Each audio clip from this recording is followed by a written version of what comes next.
TRS party ఖాళీ అయ్యేటువంటి ప్రయత్నాలు జరుగుతున్న తరుణంలో నాతోటి కొట్లాడితే నా బిడ్డ దగ్గర కొనరి, నా కొడుకుతోటి కొట్లాడితే నా అల్లుని దగ్గర కొనరని వాళ్ళే అన్ని గ్రూపుల్ని పెట్టుకొని చేస్తున్నట్టు ఇది ఒక నాటకంలా కనబడుతుంది తప్ప ఇంకొకటి ఏం లేదు.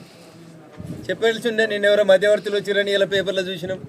తండ్రికి బిడ్డకు మధ్యలో మధ్యవర్తులు ఎందుకు? నేరుగా మాట్లాడుకోవడానికి ఫోన్ ఉంది, ఫామ్ హౌస్ ఉంది. బిడ్డ వస్తా అంటే నాయన రానిస్తాడు కూడా.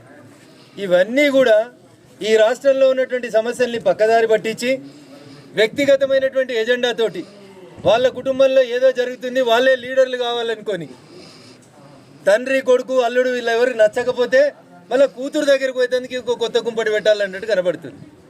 నాకు అవగాహన ఉన్న కాడికి, నాకు అర్థమవుతున్న కాడికి చెల్లె కవిత ఆల్రెడీ మెంటల్గా ఫిక్స్ అయినట్టున్నది. టీఆర్ఎస్ పార్టీలోకి వెళ్ళి బయటికి పోదామని, సొంత ఎజెండా పెట్టుకుందామని, అక్క షర్మిలక్క చేసినట్టు పాదయాత్ర చేద్దామని, ఓ కొత్త పార్టీ పెట్టుకుందామని ఆమె డిసైడ్ అయినట్టు కనబడుతుంది.